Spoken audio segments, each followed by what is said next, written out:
As is Mr. Higgins.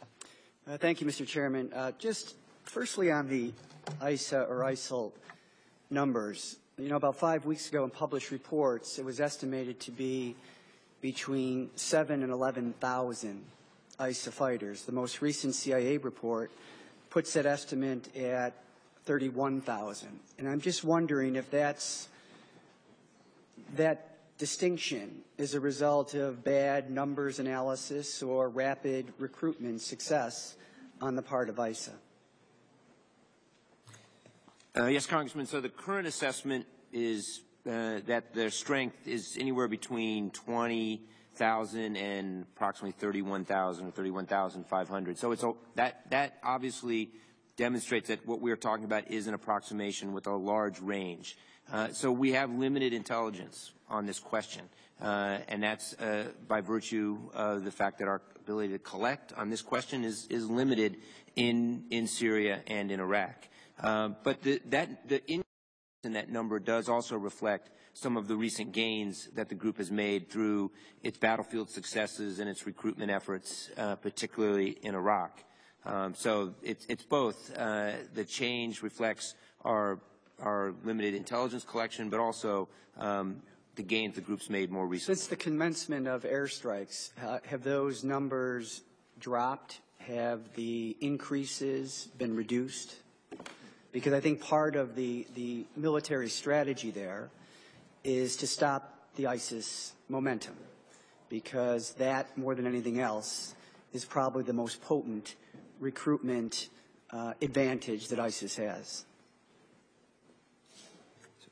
What we've seen from an intelligence perspective certainly is that the airstrikes have had an impact on the military momentum of ISIL. So it's had an impact on the battlefield.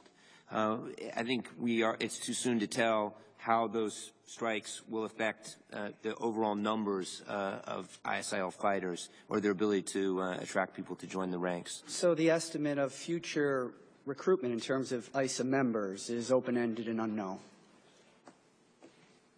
Well, I think that's right. How it will look in a year or more from now is at this point a question that we're. Well, let me tell you why I asked that question. It's hard to know where this is going because nobody saw it coming. And if we saw it coming, we potentially could have acted earlier to hold its progress.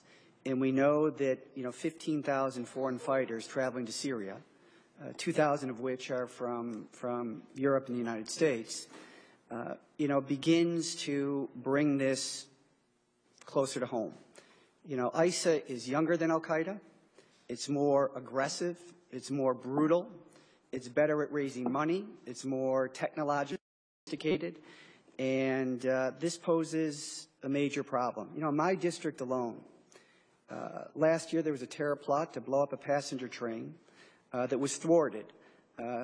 That was going through Niagara Falls, and 2 individuals were indicted and thought to have Al-Qaeda affiliation. In 2003, 6 homegrown terrorists from the city of Lackawanna were convicted of providing material support to Al-Qaeda after having traveled to Afghanistan and participated in Al-Qaeda training camps. And just yesterday, in Rochester, New York, about 50 miles from my district, a man was indicted for attempting to provide material support to ISA, attempting to kill U.S. soldiers, and for possession of firearms and silencers.